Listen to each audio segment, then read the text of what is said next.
Hello, I'm Nido Cobain. Welcome to Side by Side.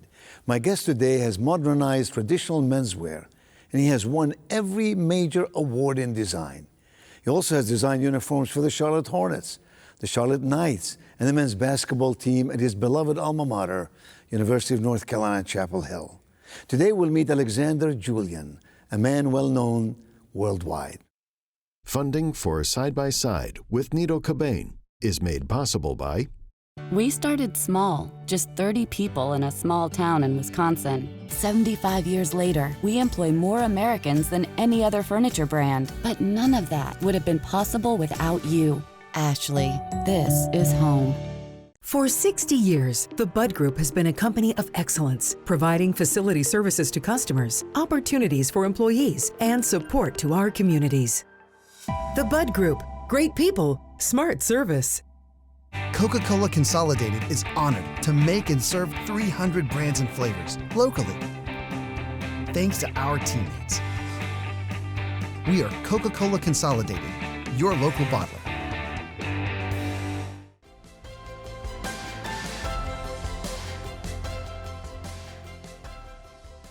Alex, I welcome you Side by Side. You, everywhere I go, people remember you. People talk about you. You bleed Carolina blue, that's for sure. That's true. You went to UNC. Your family has had stores on Franklin Street for what seems like forever. And you've contributed so measurably to so many areas, including athletics, designing the basketball uniform at Carolina, the ones you did for Charlotte Hornets, on and on the story goes. And then besides clothing, you entered the furniture world and you designed furniture, and you just have so many elements to what you do. And here you are today, still very active and very engaged and very involved, and you've defined fashion on your own terms. And it worked for you. What is it about you that makes you so artistically talented? Oh, I have absolutely no idea of that. That's in the genes. So designer genes is what I call them. I grew up watching my father design. He had 7 competitors on the one block in Chapel Hill for his store. And so he did what he thought was the best thing to do by designing special things for his store, so people had to come to him. I grew up watching my father design articles of clothing, and so that, to me, that was what dads did. So I needed to do that too.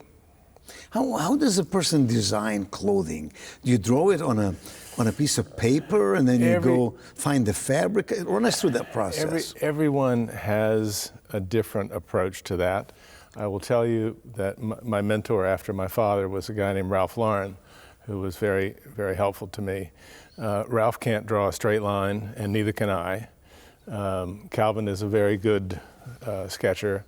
What I do is I see it in my mind's eye, and I always credit my studies in English, in the English department at Chapel Hill, to be able to articulate to someone exactly what it is that I want. Being able to explain that is key. The design or the color or what? Every single bit of it. I mean, color is visual. You can choose that.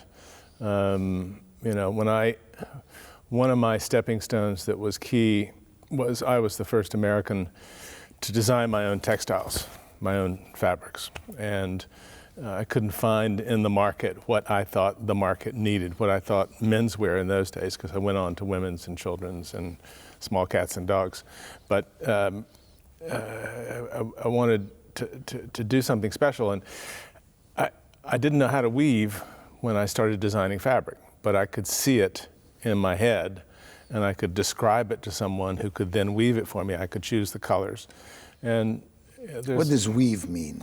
Weave is what puts the yarns together to make a cloth. Yes, but I mean, you literally do that? You don't just draw it on a piece of paper? No. Well, today on a computer screen? Now it's on a computer. Yeah. It's very easy. But I taught myself to weave after I had been successful designing fabric for about 5 or 6 years.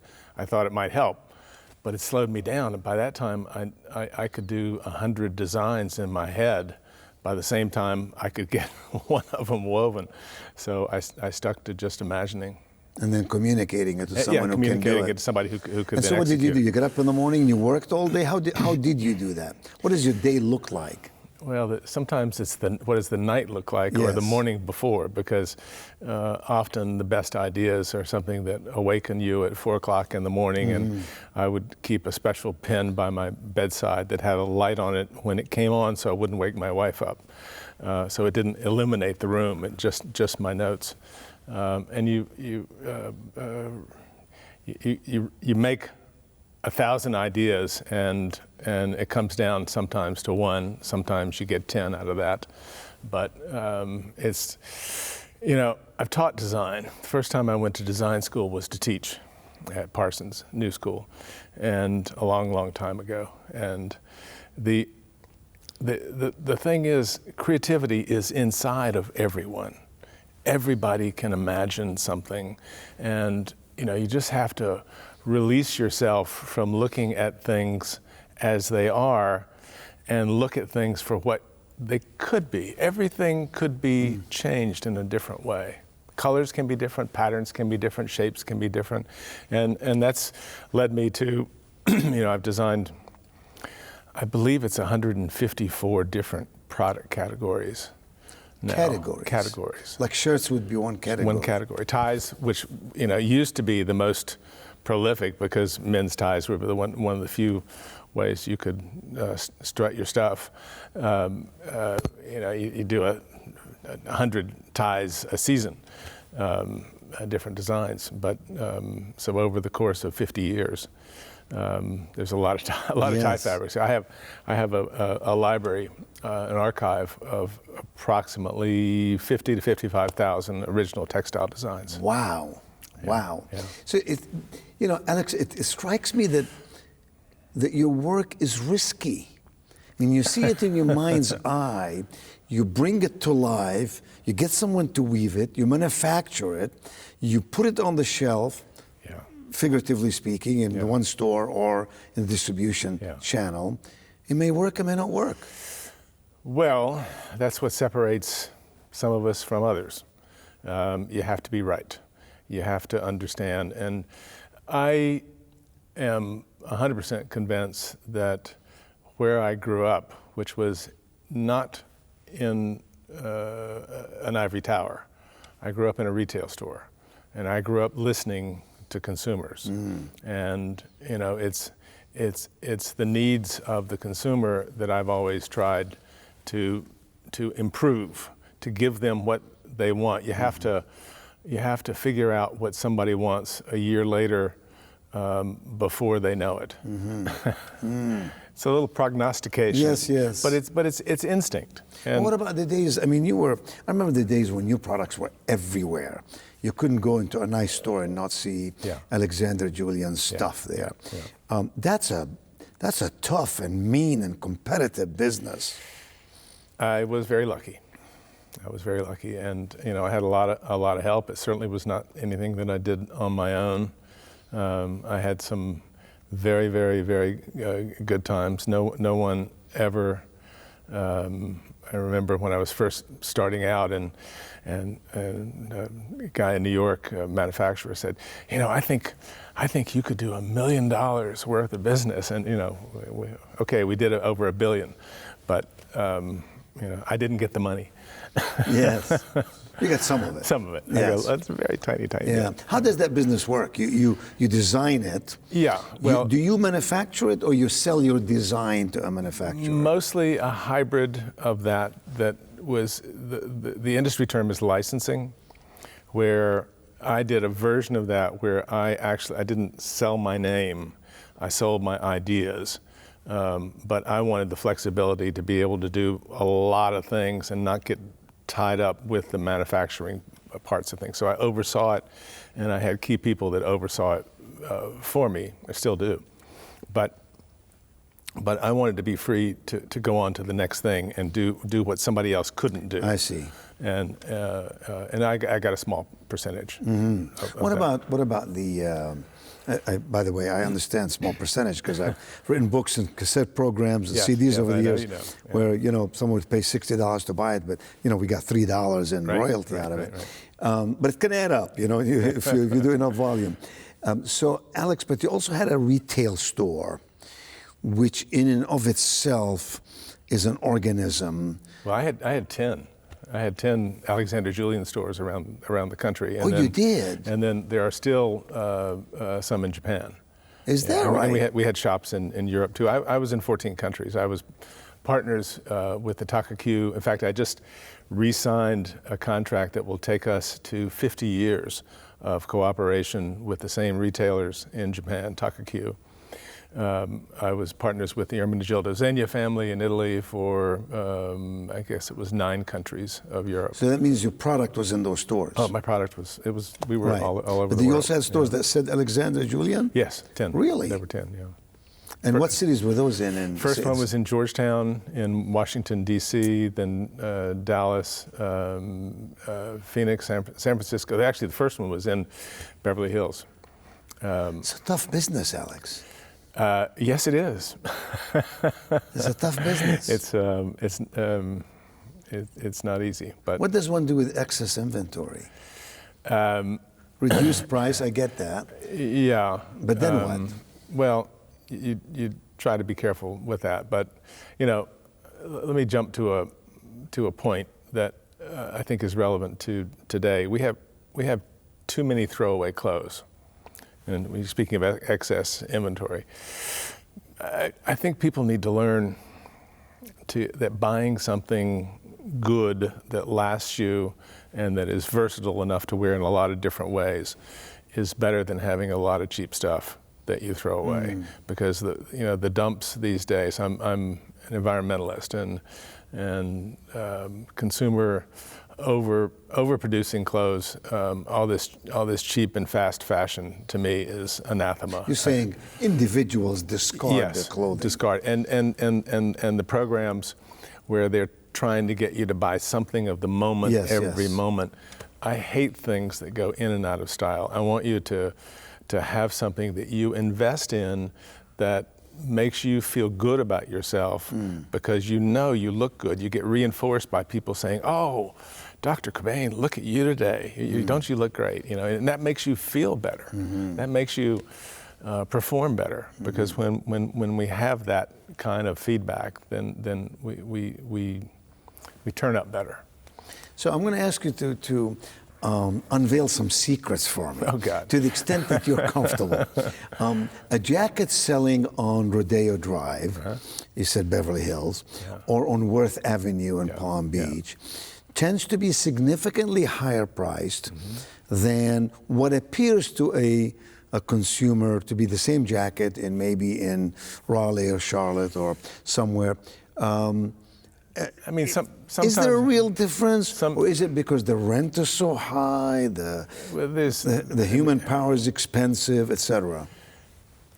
Those stores that have those exorbitant rents in those 2 locations for a fact, and a lot of other ones, they have to turn a certain amount of dollars per square foot, and so they buy things intentionally. It's not the same jacket that you see on Main Street. I see. In other places, it's made differently. It's made differently. It's handmade, the fabric different. Cost is very different.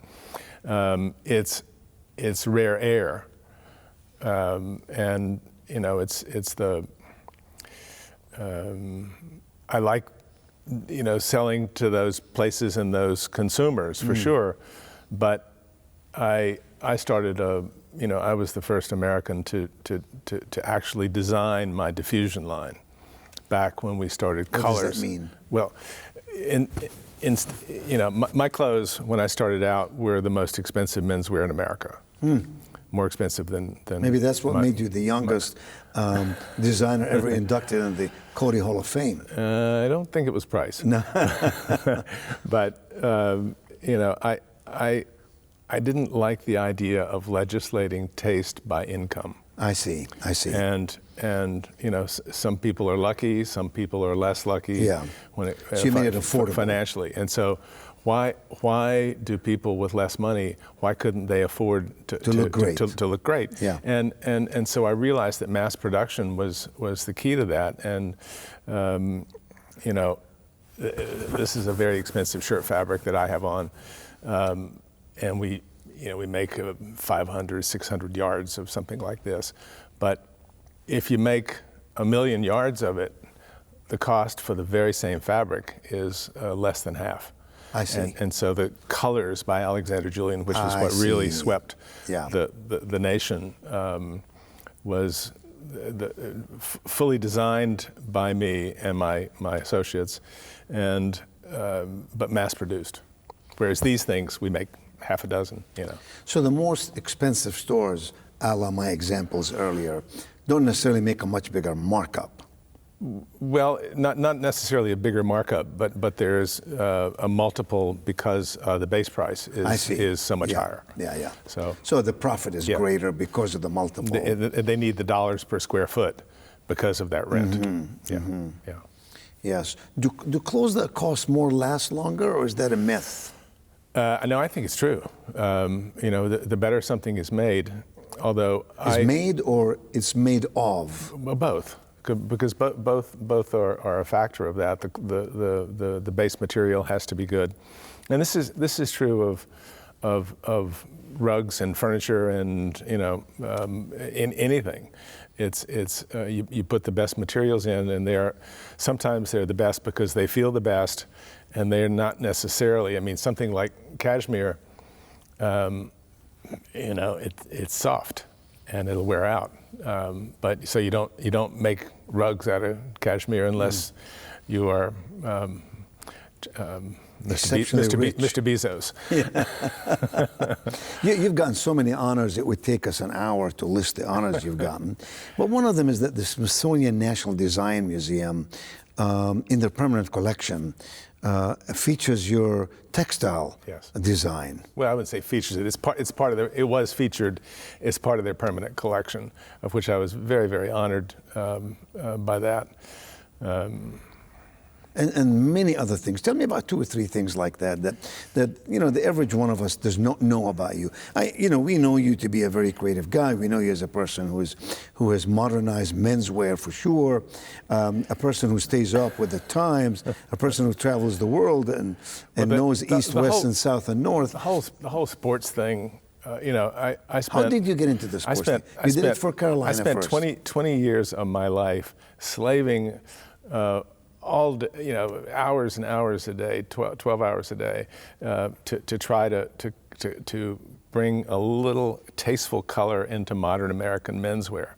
Everybody forgets that now, and I'm the sports guy, you know. And it started with my friend Paul Newman, the actor, when I designed his race car uniforms, and I was the 1988 Motorsports Designer of the Year. I beat Billy Bob and Billy Bob, and we had a great time. Michael Andretti won the national championship in my uniform. So did Nigel Mansell. I called them fast colors. Most of us don't know this, by the way. I mean, we'd have to dig into your bio to find all this stuff. And then the next thing I know, I get a call, and George Shen, who founded the Hornets, wants me to do the Hornets uniforms, and it was a clean slate. We didn't even have a name for the team at that point. And you know, teal and purple were, you've heard of purple, I think. Great color, looks good on everybody. And teal, and that took off, and that's been very well received. And you know, having been born and raised in Chapel Hill, my father went there, I went there. 4 of my kids, and have Dean Smith call you, and I was in London, and say, Alex, I love what you did with the Hornets. I think the Tar Heels need a new look. And I'm like, my quote was, and I stand by it today, it was like having God on the phone asking for new halos for the Archangels. You know, I mean, it was the weightiest design decision I ever had to do, because if I messed it up, I couldn't go home. Yes. So the bouncing bulldogs is one of my favorite sports designs. It's a wonderful kids competitive jump roping team out of Chapel Hill. Yeah, I know the group. I Yes. did their uniforms for them. They're international champions. I mean, I'm.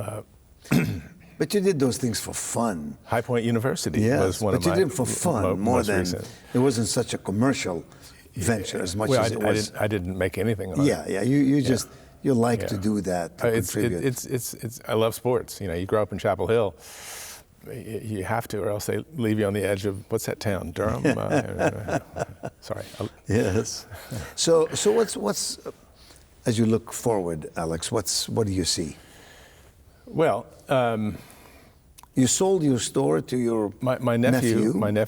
He runs the store Bart now. Fox, who's Yes. the third generation. It wasn't my store; it was my parents' store. Okay. And I was the steward for 15 years, and Bart is the future steward. My sister, his parents, my sister Missy, dear sister, and her husband Michael, were the stewards previous to me. Mm-hmm. And he's got a beautiful young daughter. Maybe she'll be the steward after that. We hope to keep the family traditional going. Mm-hmm. So future is always fascinating and surprising, and what you make out of it. I'm working on a couple of books, one of which is 100 Ways to Eat Carolina Barbecue. Has no relationship to designing clothing. I'm a foodie. Yeah. I've done wine, Yes. designed wine before. The book is called Alexander Julian Hog Wild.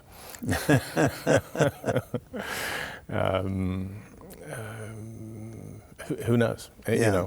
I'd like to do more movies and TV stuff. That was fun. The Player was very well received.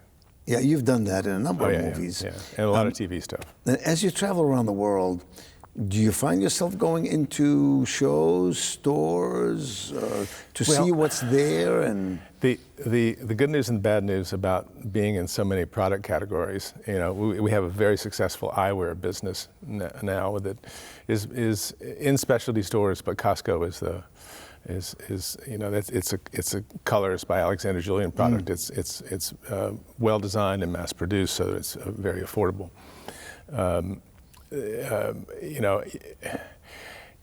You look everywhere for stimulation, for ideas, and when you're involved in so many different product areas, you keep looking and you keep looking and you keep looking, and suddenly Meg says, "Honey, it's dinner time,"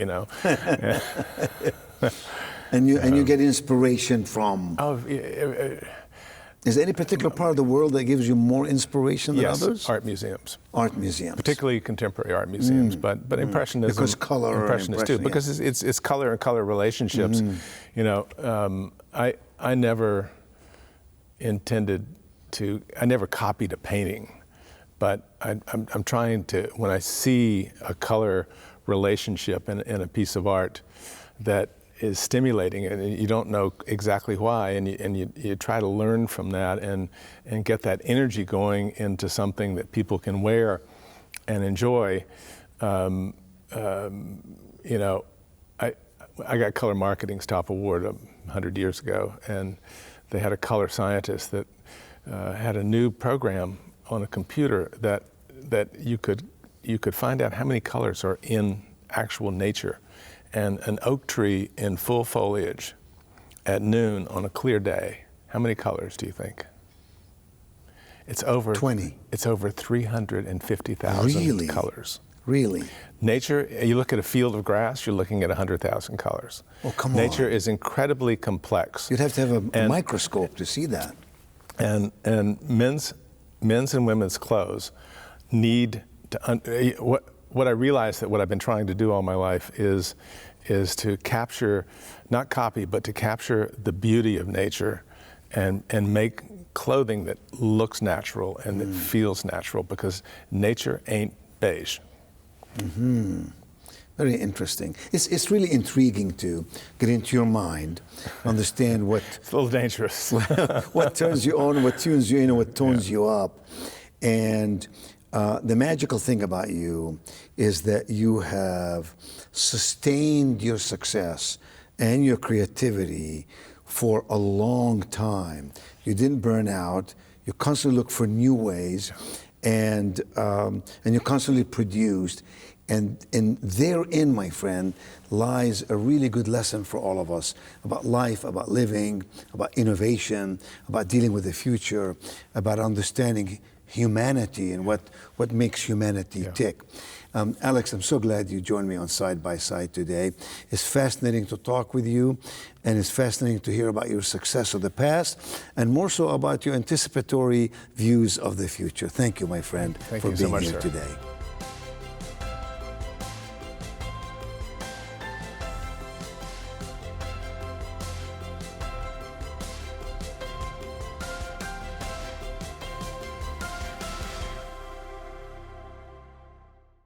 Funding for Side by Side with Nido Cobain is made possible by We started small, just 30 people in a small town in Wisconsin. 75 years later, we employ more Americans than any other furniture brand. But none of that would have been possible without you. Ashley, this is home. For 60 years, the Bud Group has been a company of excellence, providing facility services to customers, opportunities for employees, and support to our communities. The Bud Group, great people, smart service. Coca-Cola Consolidated is honored to make and serve 300 brands and flavors locally. Thanks to our teammates. We are Coca-Cola Consolidated, your local bottler.